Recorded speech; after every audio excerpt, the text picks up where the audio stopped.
गांव में रामू नाम का एक आदमी अपनी पत्नी सविता के साथ रहा करता था। रामू बहुत ही गरीब था और ठेला लगाकर सब्जियां बेचा करता था। अरे भाई, ये टमाटर क्या भाव दिए हैं? टमाटर 30 रुपए किलो हैं। आप हमेशा मुझसे सब्जी लेती हो, इसलिए मैं आपको 20 रुपए किलो टमाटर दूंगा।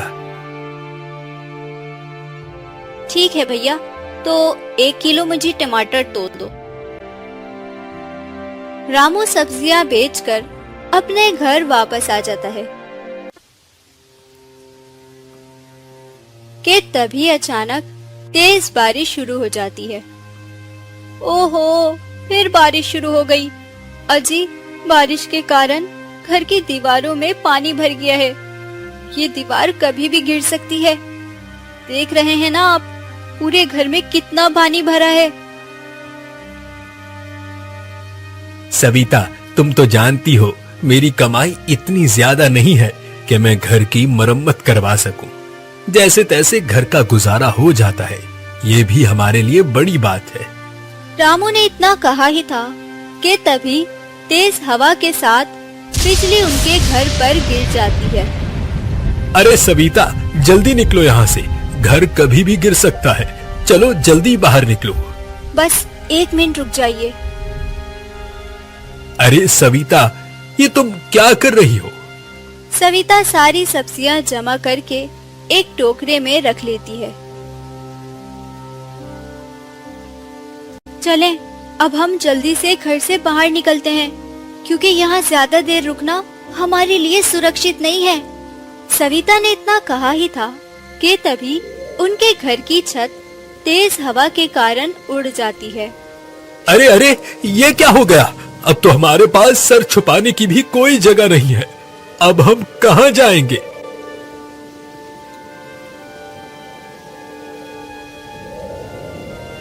कि तभी रामू को थोड़ी दूर एक पेड़ दिखाई दिया, जिसके साथ एक चबूतरा भी बना हुआ था।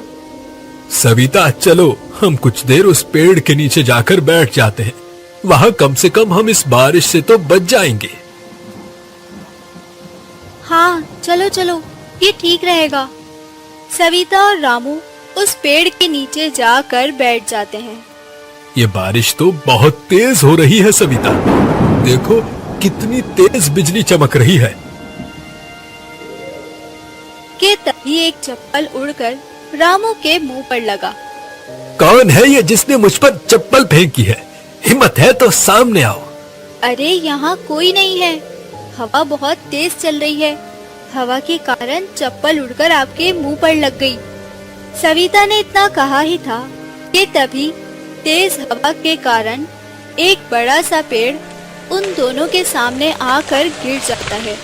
सविता, हम तो बच गए। अगर ये पेड़ हमारे ऊपर आकर गिर जाता तो हमारी तो जान चली जाती। हमें यहाँ से कहीं और जाना होगा। रुको, मैं ये टोकरा उठा लेता हूँ।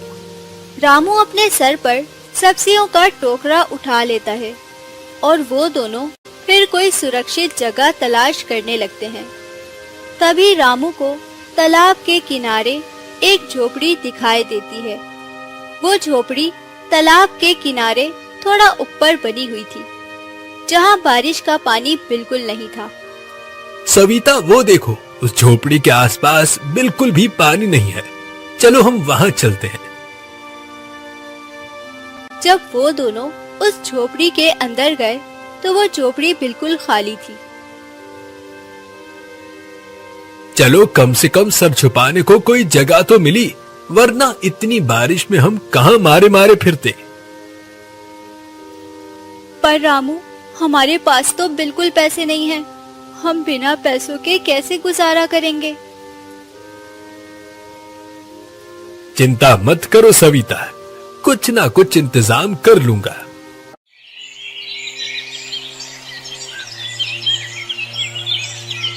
कुछ देर बाद जब बारिश बंद हुई तो रामू गांव की गलियों में सब्जियां बेचने निकल जाता है।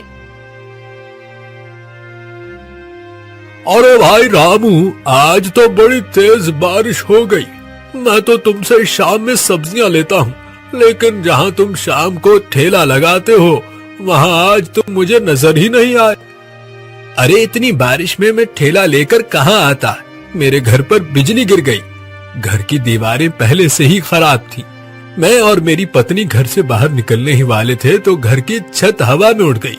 थोड़ी देर वहाँ और रुकते तो पूरा घर ही उड़ जाता। अरे तो इसका मतलब अब तुम सब्जी नहीं बेचोगे क्या? अरे भाई, सब्जी नहीं बेचूंगा तो मेरा गुजारा कैसे होगा? अभी तो मैं यहाँ सब्जियां बेचने आ गया हूँ, पर तुम सबको बता देना कि मैं तालाब के किनारे जो झोपड़ी बनी है अब से वहीं सब्जियां बेचूंगा। और फिर ऐसे वो आदमी रामू से सब्जियां खरीद कर वहाँ से चला जाता है।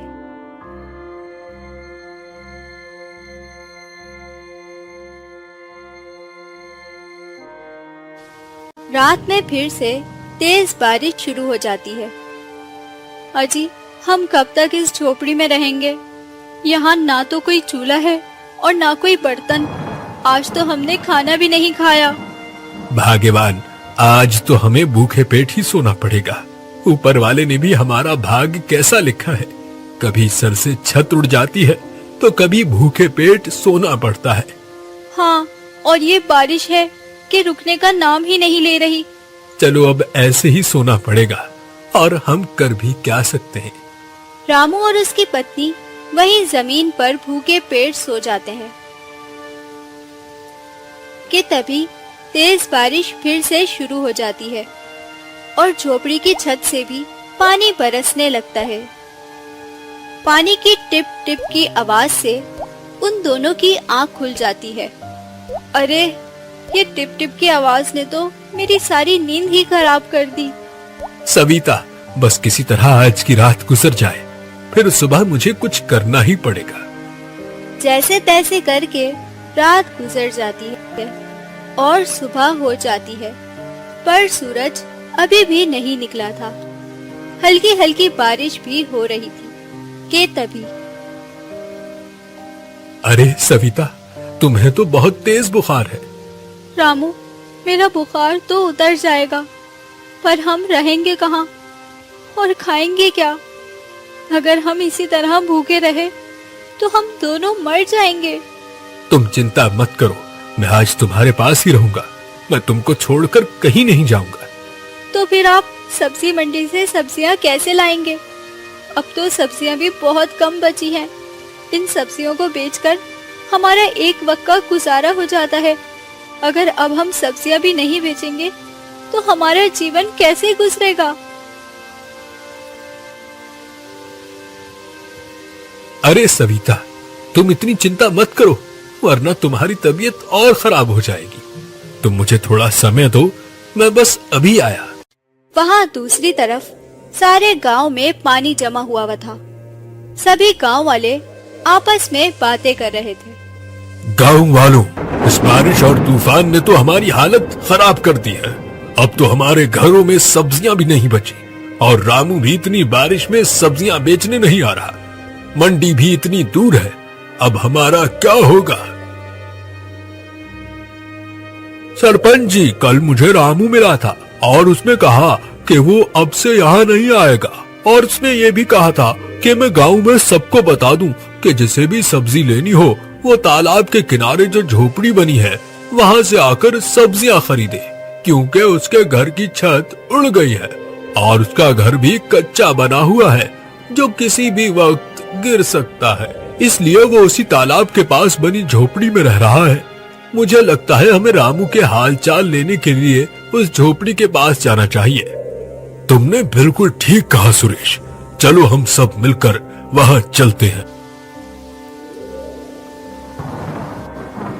गांव वाले जैसे ही सड़क पर उतरे, उनका आधा शरीर पानी में डूब गया था, लेकिन फिर भी उन्होंने हार नहीं मानी और आगे बढ़ते रहे। वहीं दूसरी तरफ रामू कुछ जड़ी बूटियां और मिट्टी के बर्तन अपने साथ ले आया था।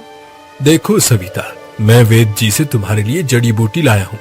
उन्होंने कहा है इससे खाकर तुम जल्दी ठीक हो जाओगी। और ये कुछ बर्तन मैं कुमार चाचा से लाया हूँ, और साथ में मिट्टी भी लाया हूँ। मैं अभी मिट्टी का चूल्हा बना देता हूँ, जब तक तुम ये जड़ी बूटी खा लो। रामू ने सबसे पहले तो मिट्टी का चूल्हा बनाया। जब चूल्हा सूख गया तो उसने उसमें आग जलाई और टोकरे में पड़ी सब्जियों से कुछ सब्जियां बनाई। तभी झोपड़ी के बाहर गांव वाले आ गए थे। अरे रामू, जल्दी बाहर आ, देख हम सब गांव वाले आए हैं। अरे आप सब लोग यहाँ क्या कर रहे हैं, वो भी इतनी बारिश में? रामू, हम सब तुम्हारा हाल चाल पूछने आए हैं कि तुम ठीक तो हो ना? हाँ सरपंच जी, मैं बिल्कुल ठीक हूँ। आप सबका बहुत धन्यवाद जो आप मेरी खैरियत पूछने यहाँ आए। रामू, हमारे घरों में सब्जियां खत्म हो गई हैं। अब हम सब यहाँ आ ही गए हैं, तो तुम हमें सब्जियां दे दो। सरपंच जी, मैं आप सबको सब्जियां दे देता, पर मेरे पास थोड़ी ही सब्जी बची थी और मेरे पास भी खाने के लिए कुछ नहीं था, तो मैंने उस सब्जी का खाना बना लिया। पर मैं कुछ दिनों में फिर से सब्जी का काम शुरू करूंगा, तो आप सब सब्जी खरीदने यहाँ आ सकते हो। ठीक है, चलो गांव वालों, अब हम यहाँ से चलते हैं। जब पानी कम हो जाएगा तो हम दोबारा रामू की खैरियत लेने आ जाएंगे। ऐसे बोलकर गांव वाले वापस चले गए। अरे ये क्या बात हुई, हमारी मदद किए बिना ही वो सब यहाँ से चले गए। सविता, मैं हूं ना, तुम परेशान मत हो। मैं फिर से सब्जी का काम शुरू करूंगा और इस झोपड़ी को भी रहने के लायक बना दूंगा। तुम यहीं आराम करो, मैं चौराहे से किसी की मदद मांग कर आता हूँ। भाई साहब, मुझे कुछ पैसों की जरूरत है, क्या आप मेरी कुछ मदद कर सकते हैं? अरे जाओ यहाँ से, जानना पहचान आ गए पैसे मांगने। रामू ने कुछ लोगों से मदद मांगने की कोशिश की, लेकिन किसी ने भी उसकी मदद नहीं की। अरे कोई भी मेरी मदद करने को तैयार नहीं है, और मेरे पास तो इतने पैसे भी नहीं हैं कि मैं मंडी जाकर इन पैसों से सब्जियां खरीद सकूं। चलो मैं इन पैसों का कुछ बीज खरीद लेता हूँ। फिर रामू एक दुकान से ढेर सारी सब्जियों के बीज खरीद लेता है। अरे आप आ गए, और ये क्या लेकर आए हैं? सविता, ये मैं सब्जियों के बीज लाया हूँ। अब मैं इस तालाब के किनारे सब्जी की खेती करूंगा, और ये देखो, छत पर लगाने के लिए मैं ये प्लास्टिक लाया हूँ। अब छत से पानी बिल्कुल नहीं टपकेगा। अरे वाह, आपने तो कमाल कर दिया। चलो अब मैं तालाब के किनारे ये बीज लगा कर आता हूँ, और फिर कुछ ही दिनों में टमाटर, बैंगन, शिमला और सब्जियां तालाब के किनारे उग जाएंगी। रामू ने सारे बीज तालाब के किनारे लगा दिए थे। बारिश के कारण कुछ ही दिनों में ढेर सारी सब्जियां उगने लगती हैं, जैसे टमाटर, बैंगन, शिमला, मटर। अरे वाह, देखो तो सब्जियां कितनी हरी भरी उगी हैं। लेकिन इस बारिश में लोग यहाँ तक सब्जी लेने कैसे आएंगे? रास्ते में तो बहुत पानी भरा है। तभी रामू ने देखा कि पानी में कुछ लकड़ियाँ बहती हुई जा रही हैं। वो तुरंत उन लकड़ियों को उठा कर ले आया और उन लकड़ियों में कील ठोक कर एक छोटी सी कश्ती बना दी। अब चौराहे से तालाब के किनारे आने तक किसी को कोई परेशानी नहीं होती। देखा, मैंने कहा था ना सविता कि तुम चिंता मत करो, सब ठीक हो जाएगा। चलो अब मैं जल्दी से सारी सब्जियां तोड़ लेता हूँ। किसी भी समय गांव के लोग यहाँ सब्जियां खरीदने आ सकते हैं। फिर रामू ने सारी सब्जियां तोड़ी और एक कपड़ा बिछाकर झोपड़ी के बाहर बैठ गया। तभी गांव के लोग तालाब के किनारे कश्ती में आकर बैठ गए थे। अरे ये रामू ने तो कमाल कर दिया। इतना अच्छा सुझाव तो गांव में रामू के अलावा किसी को नहीं आ सकता। चौराहे से तालाब तक पहुंचने के लिए उसने कश्ती बना दी। गांव वाले आराम से कश्ती में बैठकर रामू से सब्जी खरीदने आने लगे। रामू, तूने तो कमाल कर दिया। तालाब के किनारे सब्जियां उगाने लगा और आने जाने के लिए कश्ती का इंतजाम भी कर दिया। अब तो हमें ताजी सब्जियां खाने को मिलेंगी। अरे सुरेश भैया, तुमने वो तो सुना ही होगा कि मेहनत करने वालों की कभी हार नहीं होती। चलो अब आप सब बताओ, आप सबको कौन सी सब्जी चाहिए? अरे रामू, सारी सब्जियां 1-1 किलो दे दो। बहुत दिनों से सब्जी नहीं खाई, आज तो मैं पेट भर के सब्जी खाऊंगा। और ऐसे पूरी बरसात रामू तालाब के किनारे सब्जियां बेचने लगा। कुछ महीने में उसने बहुत अच्छे पैसे कमा लिए थे और जब बरसात खत्म हुई तो उसने अपना गांव का घर पक्का बनवा लिया था और अब वो अपनी पत्नी के साथ हंसी खुशी अपना जीवन बिताने लगा। बहुत समय पहले की बात है। एक गांव में राघव अपनी माँ के साथ रहा करता था। राघव बहुत ही गरीब था और अपनी माँ से बहुत ज्यादा प्रेम करता। उस गांव के राजा काफी दयालु थे। वो अपनी प्रजा का बहुत ध्यान रखते थे। एक दिन राघव काम से लौटकर आया तो उसने देखा उसकी माँ चारपाई पर लेटी हुई थी। ये देखकर उसने अपनी माँ से कहा, क्या हुआ माँ, आप इस तरह चारपाई पर क्यों लेटी हुई हैं? पता नहीं बेटा, अचानक से तबीयत खराब हो गई है। क्या तबीयत खराब हो गई? रुकिए, मैं अभी आपके लिए औषधि लेकर आता हूँ। नहीं, औषधि की जरूरत नहीं है। लगता है अब मैं बूढ़ी हो गई हूँ, इसीलिए। आप ऐसा क्यों कह रही हैं माँ? आप जल्दी ही ठीक हो जाएंगी। मैं अभी आपके लिए औषधि लेकर आता हूँ। ये कहकर राघव औषधि लेने के लिए चला गया। वहीं दूसरी तरफ महल में राजा काफी ज्यादा परेशान बैठे हुए थे। उनके सामने सेनापति खड़ा था जिसके चेहरे पर चिंता के भाव थे। इस पर सेनापति ने राजा से कहा, बताइए महाराज, हमें क्या करना चाहिए? मुझे तो कुछ समझ में ही नहीं आ रहा, क्या करूं? पता नहीं जंगल में जादू हिरणी कहां से आ गई है और उसका रहस्य क्या है। हाँ, ये तो आपने बिल्कुल ठीक कहा महाराज। कोई कहता है वो स्वर्ण हिरणी है तो कोई कुछ कहता है, समझ नहीं आ रहा। इस पर राजकुमार ने कहा, पिताजी, अगर आपकी आज्ञा हो तो मैं जंगल जाकर स्वयं पता लगाऊं? नहीं बेटा, तुम अकेले मत जाओ, क्योंकि मुझे तो डर लग रहा है। आप राजा होकर डर रहे हैं? हमें इस रहस्य को सुलझाना चाहिए। हाँ, राजकुमार एकदम ठीक कह रहे हैं महाराज, क्योंकि अगर इस रहस्य को सुलझाया नहीं गया तो वो मायाजाल बन जाएगा। वैसे भी वो जादुई हिरणी शायद हम लोगों के लिए खतरनाक भी हो सकती है। ये सुनकर राजा सोच में पड़ गए। इस पर उन्होंने कहा, ठीक है राजकुमार, आप जाइए, पर जल्द ही उस रहस्य को सुलझा कर आइएगा। हाँ पिताजी, मैं जल्द ही उसका रहस्य सुलझा कर आऊंगा। ये कहकर राजकुमार अकेले ही उस जादुई हिरणी का पता लगाने के लिए निकल गए। वहीं दूसरी तरफ राघव काफी ज्यादा परेशान था क्योंकि उसकी माँ को कुछ आराम ही नहीं मिल रहा।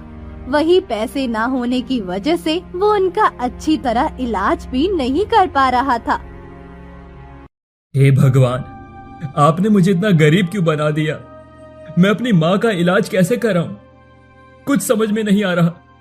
मेरी माँ को जल्द से जल्द ठीक कर दीजिए, मैं उनके बिना नहीं रह सकता हूँ। अरे बेटा, तू इतना परेशान क्यों हो रहा है? वैसे भी अब मैं बूढ़ी हो चुकी हूँ। आप ऐसा क्यों कह रही हैं माँ? मैं कोई ना कोई रास्ता निकाल लूंगा और आपको सही कराऊंगा। आपको कुछ नहीं होगा। वहीं दूसरी तरफ जंगल में एक सुंदर सी हिरनी इधर से उधर घूम रही थी। उसकी सुंदरता ऐसी थी कि कोई भी शिकारी उसे पकड़ने के लिए मजबूर हो जाए। तभी हिरनी एक जगह रुकी, पर तभी उसे ऐसा लगा जैसे कोई उसकी तरफ आ रहा है और वो वहाँ से अचानक गायब हो गई।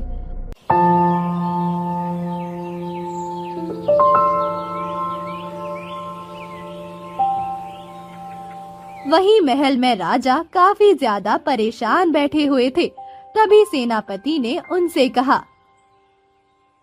क्या हुआ महाराज, आप इतने ज्यादा परेशान क्यों हैं? क्या आपको राजकुमार की फिक्र हो रही है? राजकुमार की फिक्र तो हो ही रही है। एक नई खबर आई है, क्या तुमने सुना उसके बारे में? नहीं नहीं, हमने तो कोई खबर नहीं सुनी। क्या हुआ, हमें भी बताइए महाराज। अरे खबर सुनने में आ रही है, पिछले 2 वर्ष से राजकुमारी मैरी गायब है। उनका कुछ अता पता नहीं है। राजकुमारी मैरी? पर वो तो बहुत ही सुंदर है, वो कहाँ जा सकती हैं? पता नहीं कहाँ जा सकती हैं। राजा उनकी तलाश बहुत कर रहे हैं। 2 वर्ष हो गए हैं, अभी तक उनका पता नहीं लगा। राजा ने कई इनाम भी रखे, पर लोग पता ही नहीं लगा पाए। पता नहीं महाराज, आजकल क्या क्या हो रहा है, कुछ समझ में नहीं आ रहा। हाँ, सही कह रहे हो सेनापति। कुदरत भी पता नहीं कैसे कैसे खेल रचती है। अब उस जादू हिरणी को ही देख लो। ये तो आपने बिल्कुल ठीक कहा महाराज।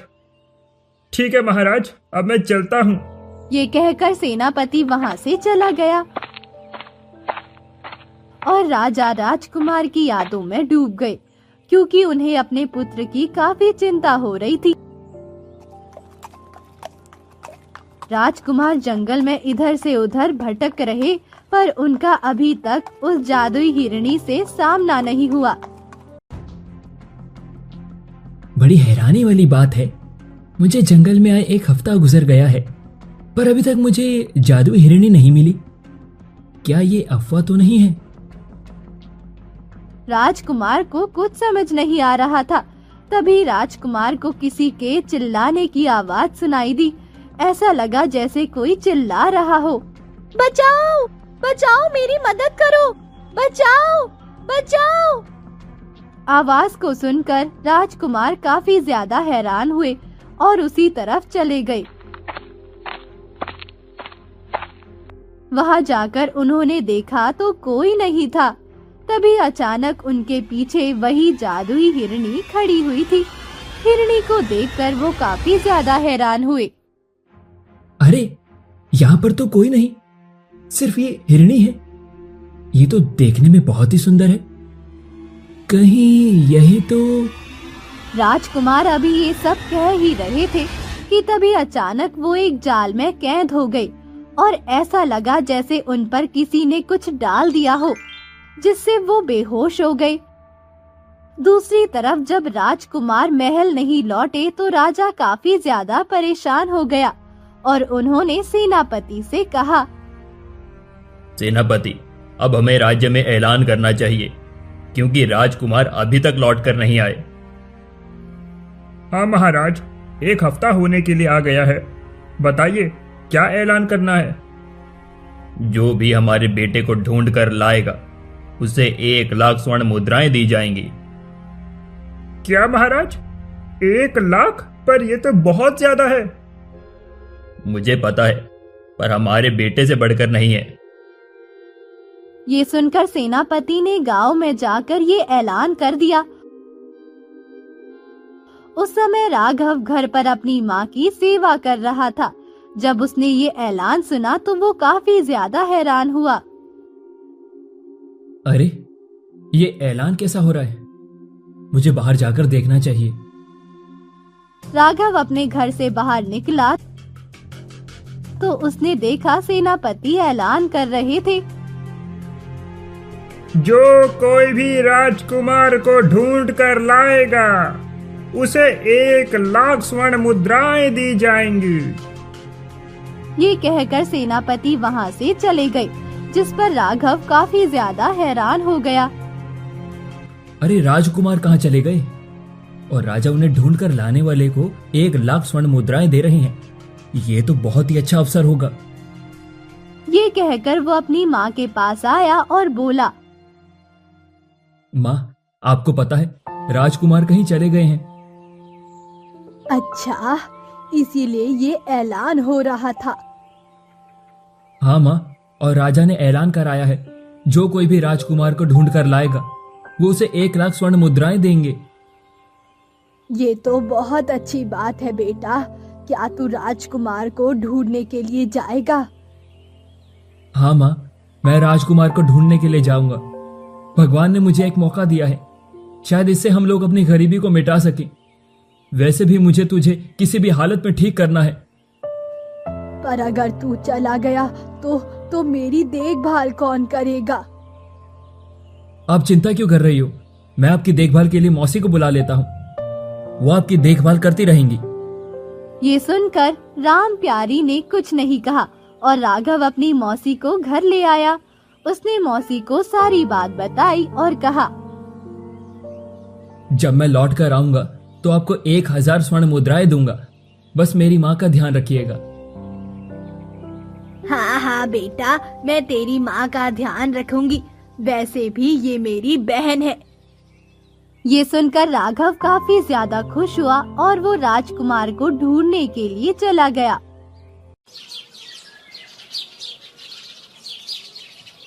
वहीं दूसरी तरफ राजकुमार एक पेड़ के नीचे बेहोश पड़ा हुआ था, जहाँ पर वो जादुई हिरणी खड़ी हुई थी। तभी अचानक वहाँ पर किसी की आहट हुई और हिरणी ने देखा वहाँ एक जिन था। अरे वाह, मेरी हिरणी, तू तो एक और शिकार को लेकर आई है। पर ये तो देखने में कोई राजकुमार लग रहा है। हाँ, आपने सही कहा, ये राजकुमारी है। अब तो मुझे आजाद कर दो। नहीं नहीं, इतनी जल्दी कहाँ। अभी तो तुझे और शिकार लाने पड़ेंगे, तभी तो मैं अमर बनूंगा। अब मैं तुम्हारे लिए कोई काम नहीं करूंगी। अगर तुम काम नहीं करोगी तो मैं तुम्हें आजाद भी नहीं करूंगा। अब तुम्हारी इच्छा।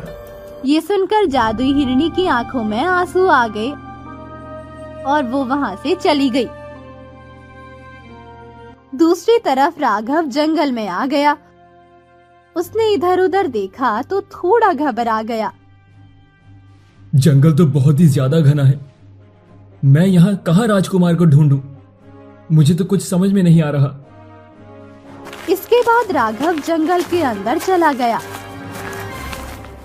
अभी वो कुछ दूरी पर ही आया था, तभी उसे किसी के चिल्लाने की आवाज सुनाई दी। बचाओ, बचाओ, मेरी